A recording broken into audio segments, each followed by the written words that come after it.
Proverbs chapter 6, verse 16. These 6 things doeth the Lord hate. Yea, 7 are an abomination unto him: a proud look, a lying tongue, and hands that shed innocent blood. Before I get on, I want to give all praises to Yahweh Bashem Shai. Double honors to the apostles and elders of Great Millstone, Yahweh Bashem Shai, Brakathum, to the house of David, to the hopefully elect. And this is just real quick, going into the proudness, the proud look of Esau, Edom, and even more so these American Edomites, these Babylonian Edomites, which a lot of these other Edomites and other nations, like the European Edomites and Edomites all around, even look down upon these American Edomites because of how proud they are. And I saw this video which prompted me to do this lesson. And I just thought it was funny because the scriptures back this up, going into the proudness of these Babylonian Edomites. So I don't intend for this to be long, so I'm just go ahead and play this video, and I got a few more precepts. Move on and talk about the Middle East, because you've written recently as well how the West and again, that's a big topic, but you get to the nub of it so quickly, how the West just doesn't understand things like the Palestinian conflict, doesn't understand Iran. Let's just deal with those two quickly, how the West should reshape its thinking. I know we could talk for 5 hours, but just in the minute or so left. I must say, Rowan, you do pick very small subjects.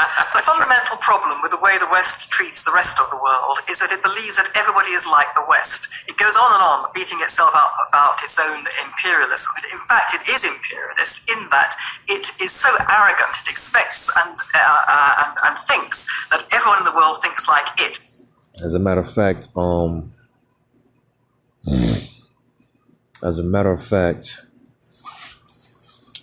because that's another reason why these other nations, they hate Babylon.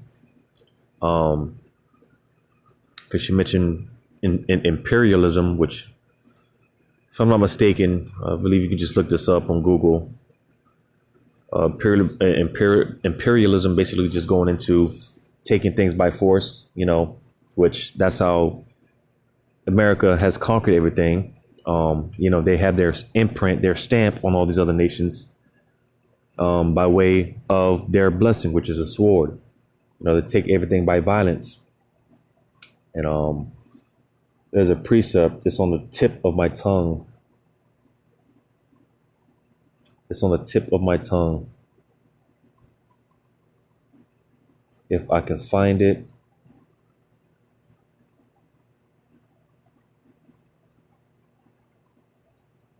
If I can find it.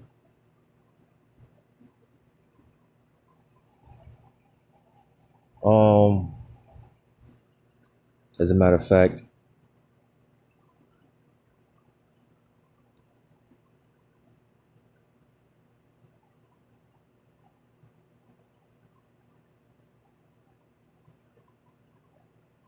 I'm gonna read this in Isaiah chapter 10.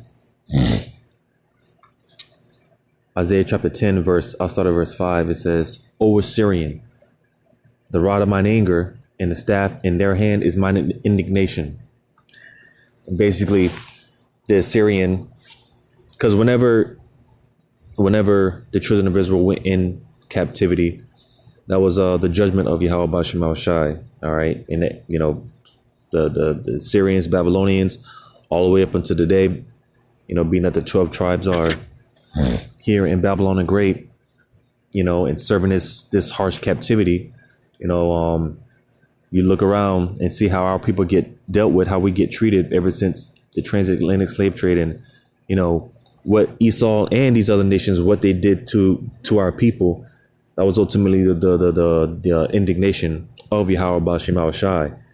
All right, because when it comes to the modern day Assyrian, which is Esau, all right, they're nothing but puppets for Yahweh Bashem Shai, whether they know it or not, whether they believe it or not. All right. And they're pawns that the Lord uses. All right. So Again, verse 5, it says, over Syrian, the rod of mine anger. You see, because, anything that Esau does, everything that he's accomplished, all right, it's nothing has been on his own accord, all right. And the hatred that the deep-rooted hatred that they have for the so-called blacks, Hispanics, and Native American Indians, and even more so because they've shown their hatred. They've still taking their hatred out on us unto this day, right? You see unjust killings, Edomite cops shooting down, so-called black men and whatnot. It all goes back to the anger, the indignation of Yahweh Shema Shah, because we disobeyed his laws, statutes, and commandments. But nevertheless, how you see them treating us, that's a part of the rod of the Lord's anger. All right. He's used he's used this nation of people to punish us. All right. Because that's what he is. He's a punishing stool. He's a punishing instrument for Yahweh Shema Shah on the left hand. So again, it says, O Assyrian, the rod of mine anger, and the staff in their hand is mine indignation. All right, so it's all Yahweh Shema Shai. He's using them to punish us. And that's how it's always been in all captivities that we've been in. All right. In verse 6, it says, I will send him against an hypocritical nation, talking about Israel. All right. It says, and against the people of my wrath will I give him a charge. Because the Lord allowed him. The Lord set him up. It says to take the spoil and to take the prey and to tread them down like the mire of the street. So again, the way that you see Jay getting beat down by these cops and, how we get treated so unjustly, that's all that's all the indignation of Yahweh Shema Shah. Like I said, it says, howbeit he meaneth not so, neither doeth his heart think so, but it is in his heart to destroy and cut off nations, not a few. All right, because like they mentioning and bringing it out here, man, how these nations, how America treats these other nations, even Edomites, even their Edomite counterparts in other places. All right, because of the proudness of these American Edomites, man, and how these American Edomites look down on all these other nations because they think that this is the greatest kingdom of all time. This Babylon the Great is the mightiest kingdom. You can go over to other places, man, and when you go to other places, man, and you see how these other people, how these other Edomites talk about these American Edomites, man, and because it's a certain spirit, like if you're an Edomite, American Edomite, and you go over to France or Italy or whatever place you travel to, there's a certain it's like this certain spirit that's on you because again you're from Babylon, the Babylon the Great, this great and mighty empire. So you pretty much carry that proud look on you when you travel to these other places, and these other nations, they don't like it. Even the other Edomites, they don't like it, and because like I said, America, they treat their other Edomite counterparts like shit. They look down on these other nations, and like I said, their own counterparts, but I'm gonna run that back real quick. About its own imperialism. In fact, it is imperialist in that it is so arrogant. It expects and thinks that everyone in the world thinks like it, which means that it thinks that everyone in the world is governed by the immediate gratification of self-interest. You can offer them anything to do with their self-interest. And they depict that in the movies a lot, because like with this whole Babylonian way of thinking, because pretty much over here, man, you say this is why when you read in the book of Psalms, I'm gonna get that real quick. Psalms 23. Psalm 23 and verse 4 says, yea, though I walk through the valley of the shadow of death, I will fear no evil, for thou art with me, thy rod and thy staff, they comfort me. And basically the point being, it says, yea, though I walk through the valley of the shadow of death. All right. And this valley of the shadow of death is talking about America. All right.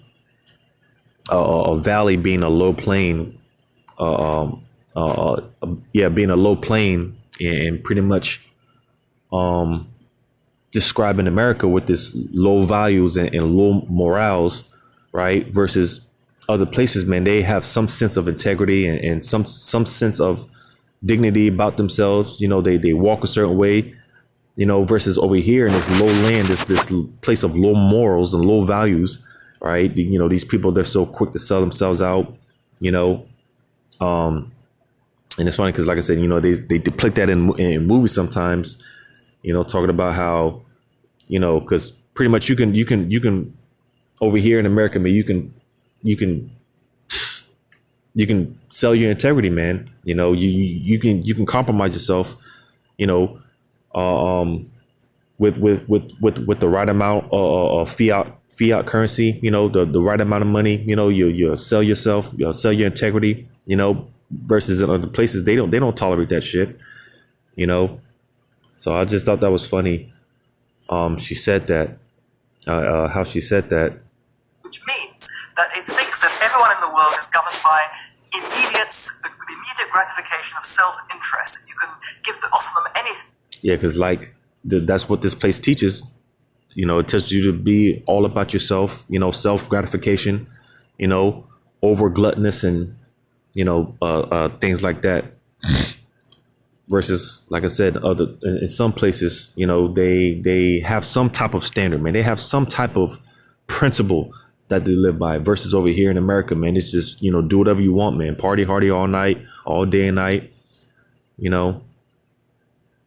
To do with their self-interest, and they will cave. That there is no principle for which they would die. That everything is amenable to compromise. They don't understand the religious mindset. They don't understand cultures that don't think in terms of the Western view that compromise is good. They don't understand that other cultures view compromise and the offer of compromise as a sign of weakness, which is taken as a sign of incipient surrender, which actually increases their wish to their aggression because they perceive victory in their grasp. And that is how the Iranian regime is responding to America. America is walking into this trap every day, making the world infinitely more dangerous as a result. So yeah, pretty much America, these American Edomites, all right, like I said, when they go to other places, they expect their Edomite counterparts to be as dumbed down and docile as they are, you know, and not understanding that not everyone has the same views as Babylon the Great, you know. Like I said, you know, to an extent, in these other places, they have some type of principle that they stand by, and you know, they're not easily. You can't just you know, flash money around and you know, expect like a European Edomite to sell himself out as fast as like an American Edomite, you know. And like I was saying, how they show that in the movie sometimes, you know, when like you have a Russian, you know, you got an American trying to flaunt money to the Russian, and you got the Russian, you know, you the Americans always flaunting your money, you know the movie scene, you know, they put that in the movie scenes and stuff like that, you know, and again, just to show you that America, man, going into this low valley, valley, you know, this place of just low morals and low values. All right. Because again, this place, man, the people in this place, they're so dumbed down and so docile. The reason why you have protests and riots going on, especially throughout Europe, all right, you know, because again, a lot of those Edomites, you know, over there, like I said, they're not as weak, they're not as dumbed down and docile as these American Edomites. And you see, if these American Edomites, if these Americans, man, weren't so weak, all right, with everything that's going on, all right, you know, this place would be in the same condition You know, they be doing the same thing that they're doing out there in Italy and Greece, right? France and, you know, and all these other places, right? But again, to show you that, you know, these Americans, man, they're so simple. They're so simple. They're so weak. They're just docile, man. You see? And again, you know, these American Edomites, they expect their counterparts, their Edomite counterparts in other places to have the same values and, you know, low morals and things of that nature, when that's not the case. All right. But I'm gonna read this in still in the book of Isaiah chapter 10. I'm gonna read verse 12. It says, "Wherefore it shall come to pass that when the Lord hath performed his whole work upon Mount Zion and on Jerusalem, I will punish the fruit of the stout heart of the king of Assyria in the glory of his high looks." So you see, the Lord's gonna bring that proud look. He's gonna bring that down. That's why I read in Proverbs, man. The Lord hates a proud look, man. You know, it's just not cute, man. You know, you have someone, you know, that's just so arrogant, is just so puffed up, just so full of themselves. You know, that's just not cute, man. That's not a good look. But that's Esau for you, all right. You know, in his heart, he really thinks that he can fight Yahweh Shai and the angels, right? He thinks that he's the Most High. You know, he's really puffed up, man. You know, and hey, this is why the Lord's going to bring him down, man. He's going to bring down, he's going to lay low the haughtiness. He's going to bring down the pride. But I'm going to jump down to verse 15. It says, "Shall the axe boast itself against him that heweth therewith, or shall the saw magnify itself against him that shaketh it? As if the rod should take itself against them that lift it up, or as if the staff should lift up itself as if it were no wood." So basically, man, when you're let's say you're chopping down a tree, man, you're chopping down the tree with the axe. You don't have the axe, you know, the axe basically talking shit when you're the one swinging it. You know, we just say the axe, you know, the axe, all right, develops a mind of its own and, you know, starts talking shit. It doesn't want to be, you know, hacked away a certain way or whatever the case may be. You know, that's not the place of that, you know, of that object, man. All right. You're the one swinging the axe. You're the one that's in control. But just to give a bit of a visual, that's how Esau is. He's the creation. All right. Trying to take place of the creator, you know, and it's like, who is this devil, man? Who the hell does he think that he is, man? You know, to speak the things that he speaks, to say the things that he says, the blaspheme that comes out of his mouth. But nevertheless, that's how the Lord set him up. All right. What the scripture say, the deceived and the deceiver are his. All right. And, you know, it's because of that, part of the reason, you know, these nations, man, and even again, these Edomites and their counterparts, America's Edomite counterpart, excuse me. Part of the reason they're going to shoot missiles on this place is due to this pride, man. You know, because eventually, man, these people, like I said, the nations have already had enough. They're already sick of America. All right. You know, when Trump was in office, man, he was talking all type of shit to you know, NATO countries, you know, and EU countries, talking about how they need to pay more and, you know, just talking down on them and whatnot, you know.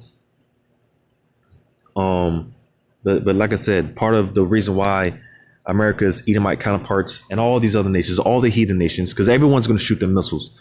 And part of that has to do with, you know, this proud look that America has. And it looks down on all these other nations, you know, when in reality, when you look at it, America's not the big bad bully on the block. And then here it is, just to show you how proud America is, man. America's still talking shit like they're the big bad bully on the block. Now everyone has missiles. Because that was the thing for a long time. America was the only one that possessed these so-called weapons of mass destruction, right? But now everyone has these so-called weapons of mass destruction, right? And here it is, America, man, America's still talking shit like, you know, we're, you know, like it's, you know, like we're back 30, 40, 50, 100 years ago, when that's not the case. Everyone has missiles now, you know, but America's still talking shit. You see, and this is why, eventually all these nations are going to shoot the missiles over here. But I'm going to read this in Daniel chapter 7, verse 20. It says, "And of the 10 horns that were in his head, and of the other which came up, and before whom 3 fell, even of that horn that had eyes and a mouth that spake very great things, whose look was more stout than his fellows. And now this is going into the fourth beast, all right, which, pretty much going into Esau, all right, because it started with the Greeks, the Greco-Romans, which were Edomites, all right, and out of this fourth beast came another little horn, which is talking about America, Babylon the Great, all right. Matter of fact, I read verse 21. It says, "And I beheld, and the same horn made war with the saints and prevailed against them." All right, so again, talking about America, Babylon the Great. The point being, I read verse 20 again. It says, "And of the 10 horns that were in his head, and of the other which came up, and before whom 3 fell, even of that horn that had eyes and a mouth that spake very great things." Like I said, the blasphemy that comes out of his mouth, man, that comes out of this man's mouth, You read about that in Revelation, man. He speaks nothing but blasphemy. It says, "And a mouth that spake very great things, whose look was more stout than his fellows." So, like I said, you got these American Edomites. They look down upon their Edomite counterparts, right? The European Edomites. All their Edomite counterparts they look down upon. Like they're better than them. And these other counterparts, man, they're not having it. They're sick and tired of it. They're fed up with it. So this is why ultimately Yahweh Shema Shai, he's going to put it on the minds of these different leaders, all these nations, to shoot their missiles over here. And part of that has to do with the proud look of these American Edomites, man, Babylon the Great, who thinks they really think that when you talk to the average Edomite, man, they think that this place can't go down. They think that they can't be taken down, man. They can't be defeated, man. But hey, soon, and that's why that's one of the titles of Babylon the Great, being the virgin daughter of Babylon. All right, because hey, as far as warfare is concerned, America hasn't been touched. But hey, the Lord's gonna pop the cherry on this place. All right, because America's gonna get touched. All right, and she's gonna get defeated, and she's never once this place falls, she's never gonna get back up again. All right, and again, because nothing comes from being proud, but destruction. All right, because again, that's one thing that the Lord hates. He hates a proud look. And America, this place is the most proudful nation. All right, the most wicked, sinful kingdom. All right, and this is why the Lord's going to destroy it and bring it down. So hopefully this was edifying, and giving all praises to Yahweh Bashim Shai. Double honors to the apostles and elders of Great Millstone. Yahweh Bashim Shai, Barakathum to the hopeful elect. Lord's willing, till next time. Shalom.